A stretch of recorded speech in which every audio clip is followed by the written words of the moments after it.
Ini diawali dengan sekumpulan remaja nakal tengah asik berpesta intisari di tengah hutan yang begitu lebat. Mereka juga mengkonsumsi tramadol agar mendapatkan efek halusinasi.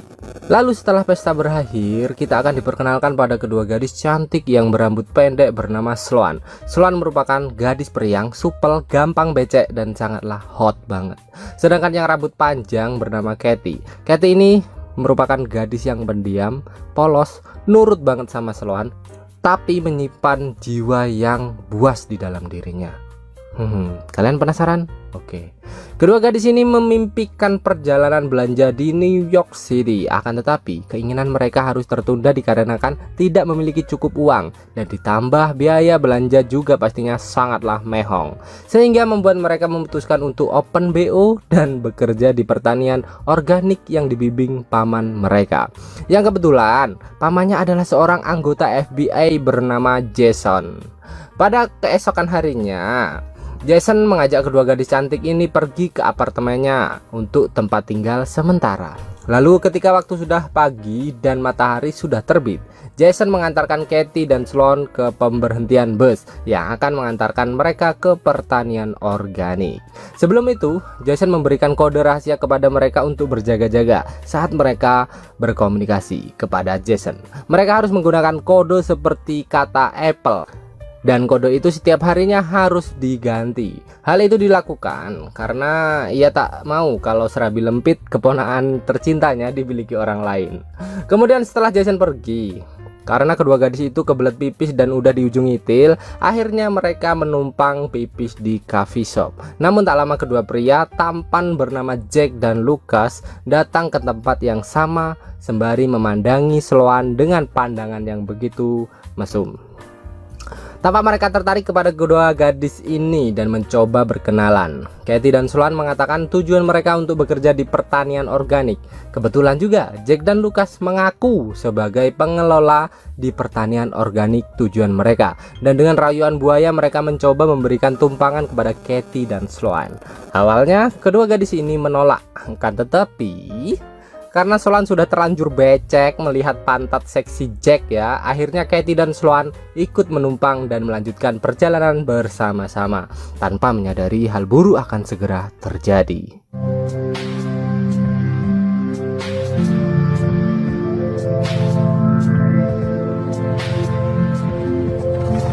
Dimulai dengan Jack dan Lucas membawa mereka ke rumahnya yang disambut hangat oleh ibunya dengan penuh senyuman. Ibu ini juga menawarkan secangkir teh ganja yang membuat mereka sangat-sangat senang.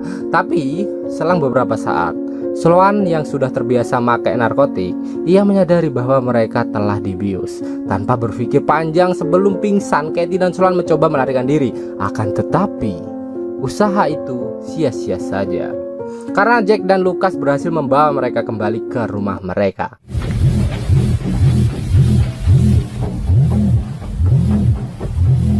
Keesokan harinya, Katie dan Sloan tersadar sudah berada di tengah hutan dalam kondisi terikat dan tanpa busana, yang masing-masing dari mereka ditempatkan di dalam box terpisah.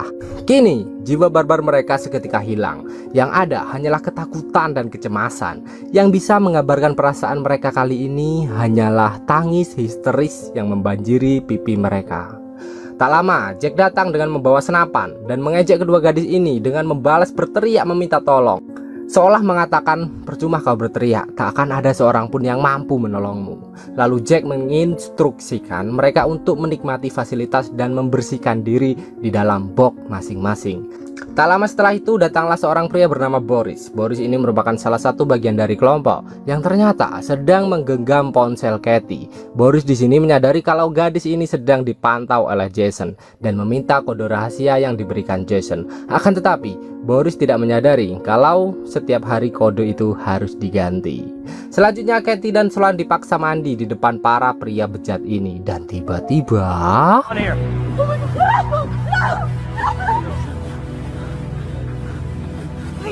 muncullah sheriff yang bernama Andrews yang mencoba menyelamatkan kedua gadis ini. Dan faktanya Sheriff ini adalah bagian dari kelompok penculik gadis yang sedang berakting seolah-olah menyelamatkan Katie dan Sloan, yang tidak lain hanya untuk membuat kedua gadis ini semakin tertekan sehingga menuruti semua permintaan bejat para pria ini.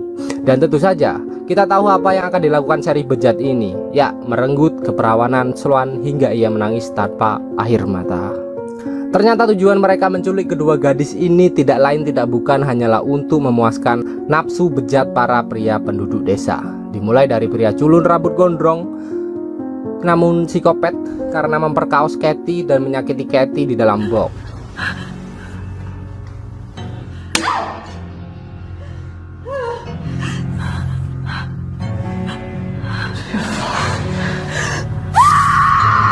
Lalu pria bertopeng babi yang datang menghampiri mereka. Entah siapa pria ini, hingga secara spesial Jack dan Lucas mempersembahkan Katie dan Sloan kepada pria misterius bertato salib di tangannya.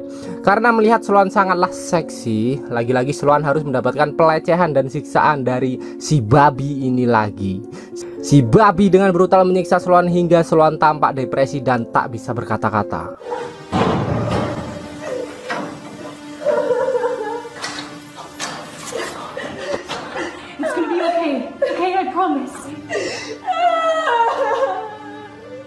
Di sisi lain, Jason sangat khawatir tentang kedua gadisnya yang tak kunjung pulang. Jason di sini sadar kalau Katie menggunakan kode pesan yang salah. Dia mencurigai kalau tengah terjadi sesuatu pada Katie dan Sloan. Hingga akhirnya ia melaporkan kejadian ini kepada sheriff setempat, yang sangat-sangat kebetulan sheriff yang menangani kasus itu adalah Sheriff Andrews, yang tentu saja Andrews hanya bersikap biasa aja, seolah-olah menyakitkan Jason untuk santai dan tidak akan terjadi apapun. Karena sangat khawatir, Jason yang seorang FBI pada akhirnya mencoba menyelidikinya sendiri walaupun tanpa surat perintah, dan menuju ke shop tempat terakhir yang ia ketahui saat Katie dan Sloan menghilang. Di sana ia juga mendapatkan informasi penting dari pelayan toko. Sebelum Katie dan Sloan menghilang, mereka diajak kedua orang pria yang mengendarai mobil pickup berwarna biru. Sementara di dalam hutan, kabar itu terdengar cepat sampai ke telinga penjaga yang menahan Katie dan Sloan. Akibatnya Boris datang kembali dan marah kepada mereka karena telah merasa dibohongi tentang kode rahasia tersebut. Kemudian Katie mendengar pembicaraan Boris dan Jack bahwasanya mereka akan membunuh Katie dan Sloan agar kehilangan jejak. Di sini Sloan hanya menangis meratapi nasibnya yang tengah di ujung tanduk. Keesokan harinya, dikala kedua gadis ini sedang menikmati detik-detik terakhir mereka, datanglah pria gondrong yang menggenjot mereka kemarin, yang ditugaskan untuk menjaga Katie dan Sloan. Karena Boris dan Jack tengah disibukkan untuk mempersiapkan proses pembantaian Katie dan Sloan. Dan disinilah kita akan melihat siapa Katie sebenarnya. Dia yang mengetahui bahwa lelaki itu sangatlah culun dan begitu lemah terhadap serabi lempi. Dia memiliki sebuah rencana untuk melarikan diri dengan cara melepas baju dan merayu pria itu untuk bergenjot. Akan tetapi,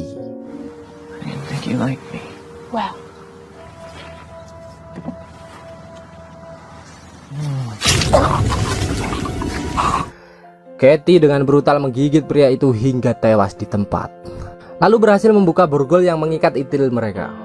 Tak lama kemudian, Sheriff Andrews yang baru saja tiba dibuat sangat marah karena melihat mayat penjaga tergeletak di sana. Ditambah lagi, mobil sheriff dicolong oleh kedua gadis barbar ini.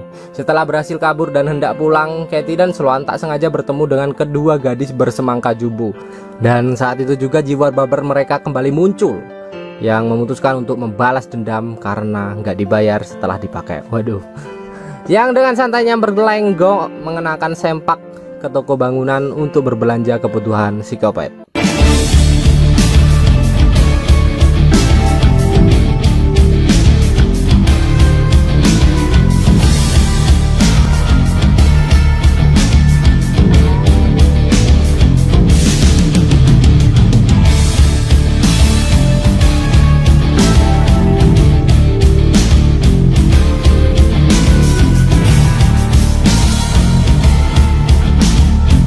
Berbekal informasi dari penjaga toko, tanpa berlama-lama saat itu juga Katie dan Sloan menuju ke rumah Boris. Boris yang baru saja pulang, tanpa ia sadari tiba-tiba mendapatkan serangan bola paku tepat di pipinya, yang akhirnya berhasil melumpuhkan pria besar itu. Dalam kondisi yang sudah tak berdaya, mereka mencoba mengorek identitas pria babi yang menggenjot Sloan tempo hari.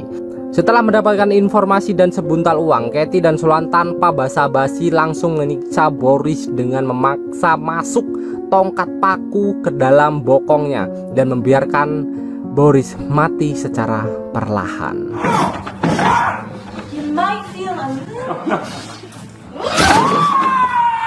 Selang beberapa saat datanglah Jason ke rumah Boris. Untungnya kedua gadis ini tidak berpapasan dengan Jason.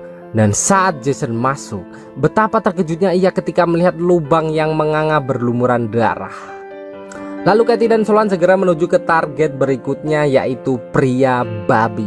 Yang faktanya, pria itu merupakan pastor di salah satu gereja yang ramai pengunjung. Awalnya pria itu tampak tak gentar dan malah mengancam balik Sloan ketika melihatnya. Tapi tiba-tiba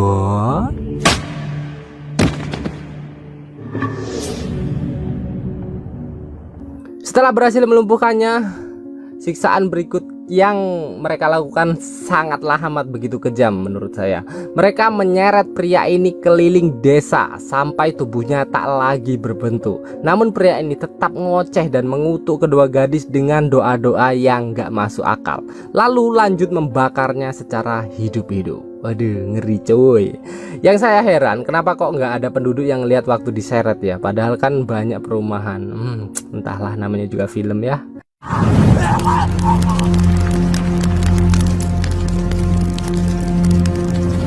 Di sisi lain, Jason kembali menemui Sheriff Andrews untuk mengetahui informasi terbaru tentang Katie dan Sloan. Akan tetapi, bangkai semakin disimpan akan semakin tercium busuknya. Hal itu terungkap ketika Jason menghubungi Katie dan yang berdering malah ponsel yang dipegang Sheriff. Karena sudah ketahuan, Sheriff Andrews lalu menyandra Jason di rumahnya. Dan konyolnya, malah menyiksa Jason dengan musik klasik yang menurut saya biasa aja.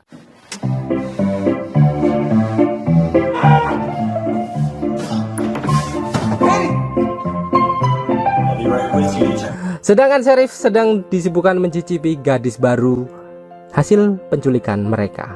Yang tanpa disadari, Katie dan Sloan tengah berada di rumah itu dan siap menyiksa Sheriff secara brutal.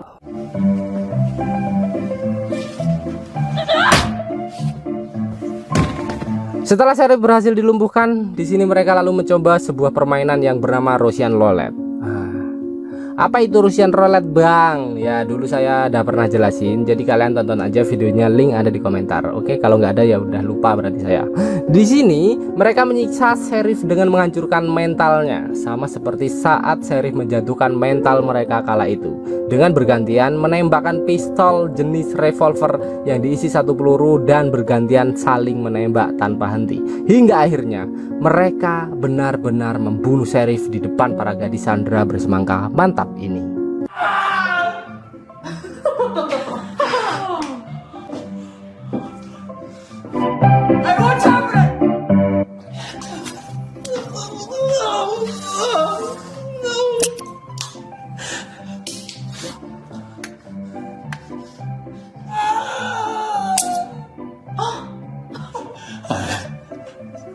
So sorry. I will never. Kemudian mereka meminta kedua gadis itu untuk melepaskan Jason tanpa memberitahukan kejadian yang sebenarnya. Di sisi lain, Katie dan Sloan sedang menuntaskan misi terakhir mereka kepada penculik yang tersisa dengan membius ketiga korbannya, yaitu Jack, Lucas, and the Mother. Mereka mengumpulkan para penculik itu di tempat yang sama, sedangkan ibunya dipaksa menyaksikan pembunuhan yang sangat brutal dengan memukuli Jack hingga koit di depan matanya sendiri. Aduh. But you're monsters. I guess we're kind of monsters now too.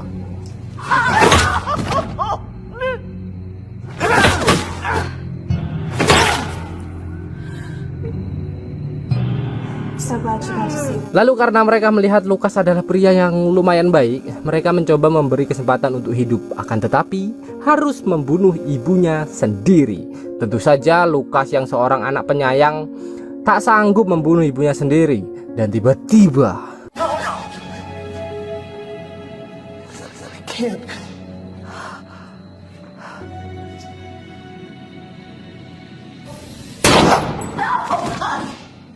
Lukas dibunuh dengan tanpa belas kasih.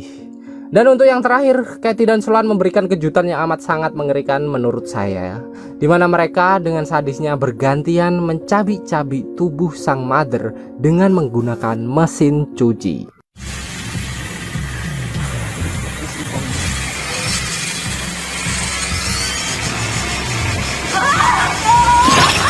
Lalu film ditutup dengan kedua gadis ini tampak bahagia dan kembali berkumpul untuk melanjutkan misi mereka, membantai para penculik berkedok pertanian organik. Dan film pun ada sungguh ending yang begitu memuaskan ya.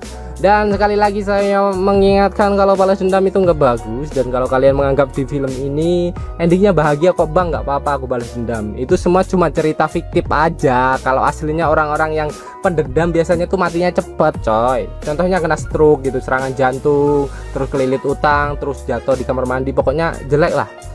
Dan untuk filmnya lumayan bagus sih, untuk ceritanya sih keren banget. Tapi untuk penggarapannya ya begitulah, kalian bisa tonton sendiri aja gitu ya. Kayaknya bagusan diceritain aja sih. So terima kasih, sampai jumpa. Dan parkirnya bos jangan lupa. Oke, bye bye. Semoga makin panjang makin besar dan berurang.